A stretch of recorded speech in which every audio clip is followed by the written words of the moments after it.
पाकिस्तान की हालत भले खराब हो लेकिन आसिम मुनीर की हालत बिल्कुल खराब नहीं है। वो ऐसा कौन सा गुड़ा गणित लगा रहे हैं कि उनकी ताकत बढ़ती ही चली जा रही है। पाकिस्तान में राष्ट्रपति से भी ज्यादा पावरफुल अब आसिम मुनीर बनाए गए हैं। ताकत में कितना उनके इजाफा हो गया है हम आपको बताएंगे इस वीडियो में विस्तार से। नमस्कार, आप देख रहे हैं न्यूज़ 18 के लिए डिजिटल प्लेटफॉर्म और मैं हूं आपके साथ श्रुति श्रीवास्तव।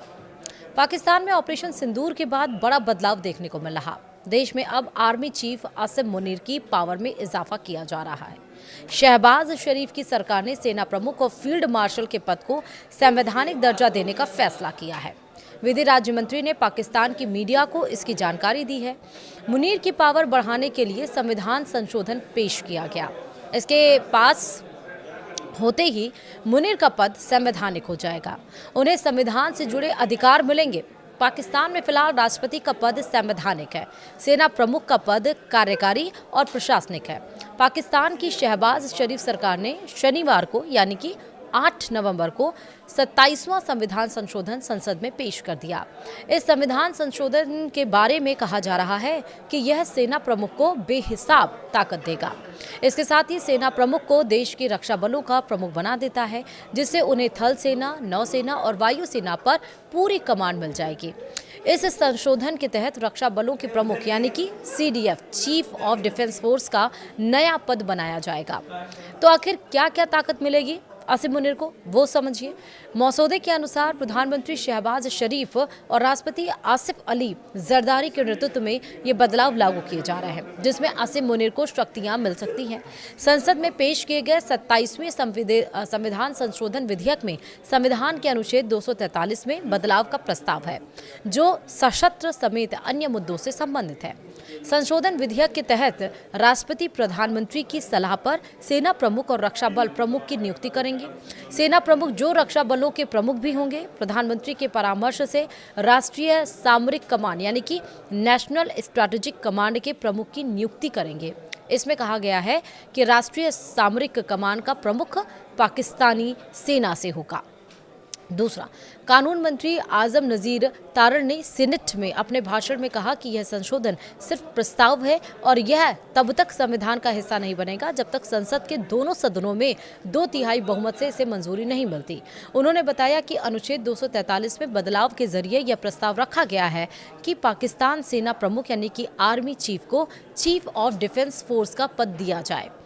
हो जाएंगे। अब दूसरा सवाल ये आता है कि क्या राष्ट्रपति से ज़्यादा पावरफुल हो जाएंगे आसिम मुनीर? लाजमी भी है सवाल उठना। तो समझिए, राष्ट्रपति की तरह सेना प्रमुख का पद भी संवैधानिक हो जाएगा। नए प्रस्ताव के तहत सेना प्रमुख को संसद ही हटा सकती है। इसके लिए दोनों सदनों में 2/3 बहुमत चाहिए।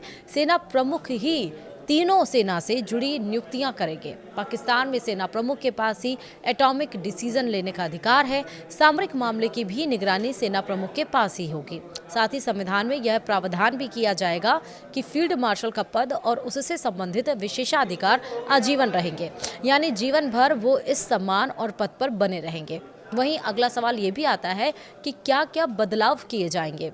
दरअसल इस संवैधानिक संशोधन यानी कि जो 27वां अमेंडमेंट किया जाएगा, उसके मसौदे में पाकिस्तान की सेना से जुड़े अनुच्छेद 243 में कई अहम बदलाव प्रस्तावित किए गए हैं। सेना प्रमुख और रक्षा बल प्रमुख की नियुक्ति, जैसे कि संशोधन के अनुसार राष्ट्रपति सेना प्रमुख यानी कि चीफ ऑफ आर्मी स्टाफ और चीफ ऑफ डिफेंस फोर्स की नियुक्ति प्रधानमंत्री की सलाह पर करेंगे। दूसरा, joint chiefs of staff committee की समाप्ति यानी कि अनुच्छेद 243 में संशोधन के तहत joint chief of staff committee यानी कि chairman of joint chief of staff committee का जो पद है वो 27 नवंबर 2025 को समाप्त कर दिया जाएगा। वहीं नई जिम्मेदारियों और नियुक्तियां भी होंगी, यानी कि नया प्रस्ताव ये है कि सेना प्रमुख को चीफ ऑफ डिफेंस फोर्सेज बनाया जाएगा। यह पद उन्हें राष्ट्रीय सामरिक कमान के प्रमुख की नियुक्ति करने का अधिकार देगा, जो प्रधानमंत्री की सलाह से किया जाएगा, और यह प्रमुख हमेशा पाकिस्तानी सेना से होगा।